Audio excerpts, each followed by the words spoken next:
오늘 아침 하나님께서 우리에게 주시는 말씀은 출애굽기 6장 28절로 30절까지의 말씀입니다. 출애굽기 6장 28절로 30절 말씀,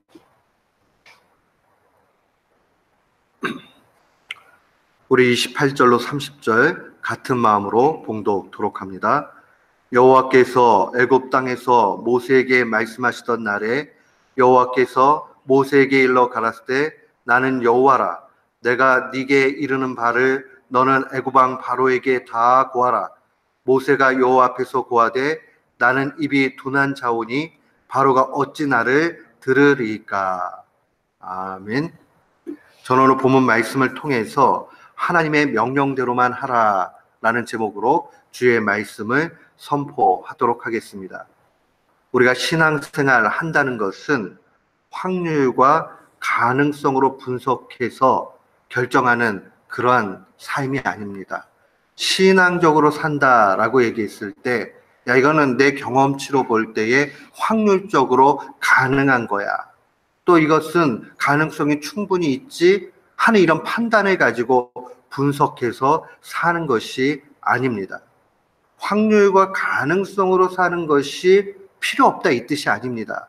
때로는 확률과 가능성이 우리에게 좋은 그러한 정보를 제공하기도 합니다. 그러나 우리가 신앙적인 결단, 또 신앙의 삶, 하나님께서 우리에게 요구하시는 대로 살아가는 참된 신앙은 이 확률과 가능성의 차원을 뛰어넘어 있다는 사실을 분명히 기억해야 됩니다. 우리가 참된 신앙 어떻게 사는 거냐? 확률과 가능 주관하시는 하나님입니다.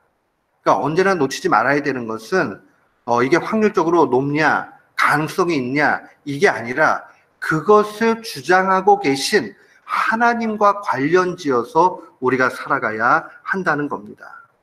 더 쉽게 이야기하면 우리가 판단하는 것이 하나님의 말씀이냐 아니냐 하는 것이 기준이 돼야 한다는 겁니다.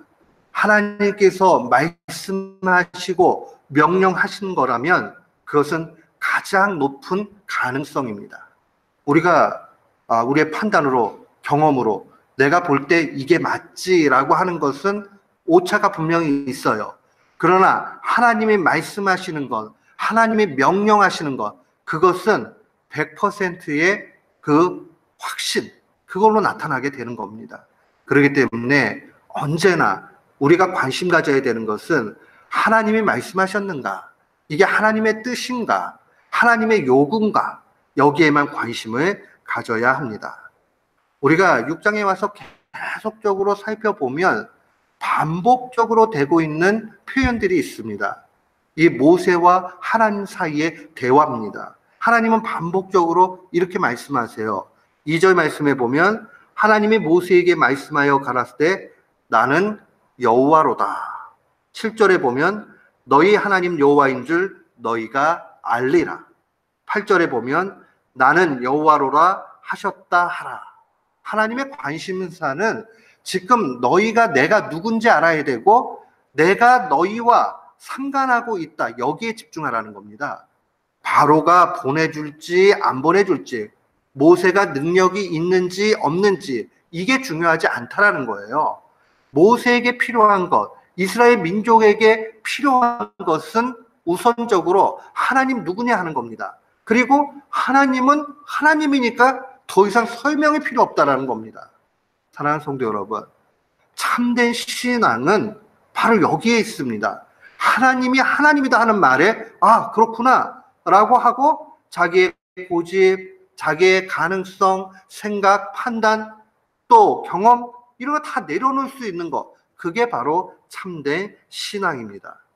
반면에 아직 훈련이 덜 돼 있는 모세의 반복 구절은 이러합니다. 12절 말씀에 보면 모세가 여호와 앞에 고하여 가로되 이스라엘 자손도 나를 듣지 아니하였거든 바로가 어찌 들으리까?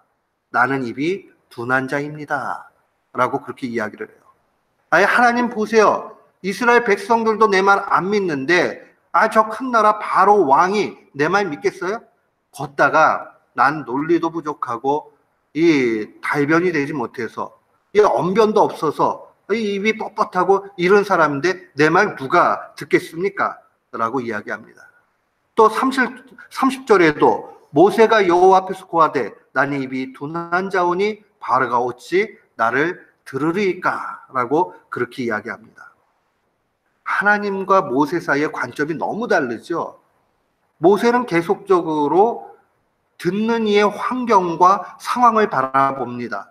또 자기 자신의 연약함을 바라봅니다. 근데 하나님은 뭐라고 말씀하시냐면 그건 됐고 그게 중요한 것이 아니라 내가 누군지를 봐라 라고 하나님 되심을 계속 알려줍니다. 우리는 이 말씀 가운데 분명히 깨달아야 하는 것이 있습니다. 참된 신앙인의 자세는 이 세 단계를 좀 거쳐서 생각을 해야 됩니다. 첫 번째는 하나님께서 정말 말씀하셨는가 하는 것을 살펴봐야 돼요. 그다음에 두 번째는 말씀하셨다면 무엇을 말씀하셨지? 그 내용을 잘 살펴야 됩니다. 그리고 마지막으로 그 내용에 맞춰서 100% 순종해야 됩니다. 그 과정 속에 내 찍기 같은 경험, 생각, 가능성, 이 모든 것을 내려놓는 것, 그 과정이 필요한 거예요. 우리는 말씀 가운데서 이런 믿음의 결단들을 수없이 많이 보게 됩니다.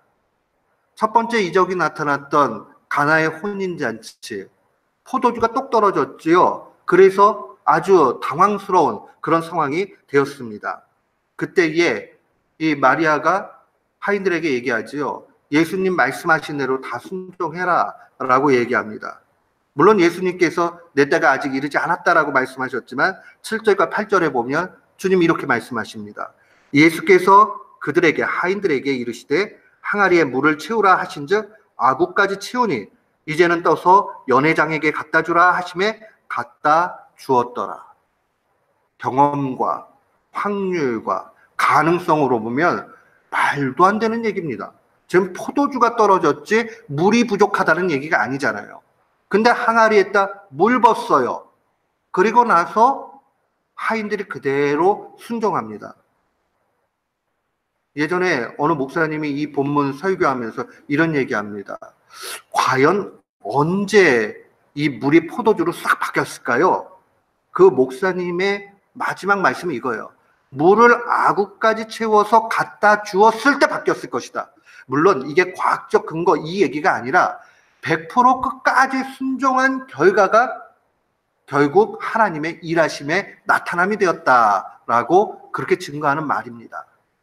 우리는 의심의 존재들이에요. 그래서 100% 순종하지 못해요.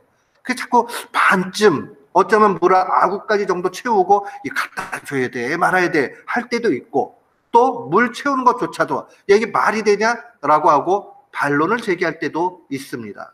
신앙의 삶이라는 것은 누가 말했는가? 하나님이 말씀하셨다? 무엇을 말했는가? 물을 아구까지 채우라? 그리고 연회장에 갖다 주라? 그랬구나. 그러면 마지막에 순종까지 가는 것, 그게 바로 참된 신앙인, 하나님의 명령대로만 하는 그런 신자의 모습입니다. 어부였던 제자들이 물고기를 잡으려고 하는데 그날 물고기 하나도 못 잡았습니다. 그런 가운데에서 누가복음 5장에 보면 예수님이 이야기하지요. 깊은 데 가서 금을 던지라 라고 이야기합니다. 그때 시몬 베드로가 대답합니다. 이르되 선생님, 우리들이 밤이 새도록 수고하였으되 잡은 것이 없지만은 말씀에 의지하여 그가 예수님이 하나님이라는 사실 모르고 있었지만은 그러나 어찌 되었던 약한 믿음이라도 작은 믿음이라도 그 속에 성령님의 역사를 통해서 생겨났어요. 그러니 고백하기를 말씀에 의지하여 내가 그물을 내리리이다 하고 그렇게 하니 고기를 잡은 것이 힘이 많아 그물이 찢어졌다라고 증거합니다. 지금 재밌는 게 뭐냐면요. 예수님은 목수고요. 제자들은 어부예요. 그럼 물에서 물고기 잡는 거 누가 더 경험치상으로 잘합니까? 확률적으로 누가 더 높습니까? 아니, 어부가 목수 얘기 듣는 게 말이 안 되잖아요. 전문가로서 일단은 자존심이 상하고 말이 안 되잖아요. 그러나 말씀에 의지하여, 누구의 말씀입니까? 하나님의 말씀입니다. 하나님이신 예수님은 그 자체로 능력입니다. 그의 입에서 나오는 말씀은 분명히 이루어집니다. 그러니 이 시몬 베드로가 말씀에 의지해서 그물 던질 때에 힘이 많은 것, 그물이 찢어질 정도에 되는 것을 얻게 되었다는 거 분명히 보게 됩니다. 사랑하는 성도 여러분, 우리 모두는 하나님의 말씀이라면 순종할 수 있어야 됩니다. 이게 엄밀하게 얘기하면 신앙적 과학입니다. 신앙적 과학이라는 것은 하나님 말씀대로 하면, 순종하면 그대로 된다는 게 신앙적 과학이에요. 그러니까 과학적이죠. 엄밀한 과학이죠. 그러니 우리는 그거에 맞춰서 살아가야 됩니다. 우리의 경험치의 확률대로 살아가게 되면 실패한다. 이게 신앙적 진리의 반대 모습이에요. 그러니까 하나님 뜻대로 가는 것이 맞는 것입니다. 우리는 철저하게 하나님의 음성 듣기에 힘써야 됩니다. 하나님 음성 듣지 않으면 안 돼요. 우리가 기도하는 이유도, 우리가 말씀을 듣는 이유도, 말씀을 읽는 이유도 어디에 있느냐? 하나님의 음성을 듣기 위해서 그러합니다. 요한복음 10장 3절에 예수님은 비유로 말씀하시면서 문지기는 그를 위하여 문을 열고 양은 그의 음성을 듣나니, 이 문지기라는 것은 양을 치는 그 문지기가 문을 열을 때에 그 음성을 듣고 양떼가 문으로 넘어가게 되지요. 그가 자기 양의 이름을 각각 불러 인도하여 내느니라. 진짜 그렇대요. 전 뭐 양 안 쳐봐가지고 모르겠는데, 양 치는 사람들이 얘기하는데 수많은 목자가 있어도 그 양은 자기 목자 음성만을 분별한다고 합니다.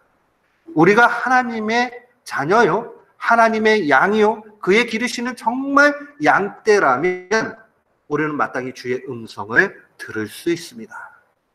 그렇게 되면 우리는 그 다음에는 순종하면 되는 가장 100%의 확률, 그러한 과학에 맞춰서 되는 겁니다. 오늘 이 말씀을 마음에 간직합시다. 그리고 우리가 자꾸 우리 환경과 내 자신 바라보는 게 아니라 나는 여호와로라 말씀하시는 하나님만을 응시하고 하나님 뜻대로 순종하는 우리 모두가 되기를 주님의 이름으로 축원합니다. 아멘.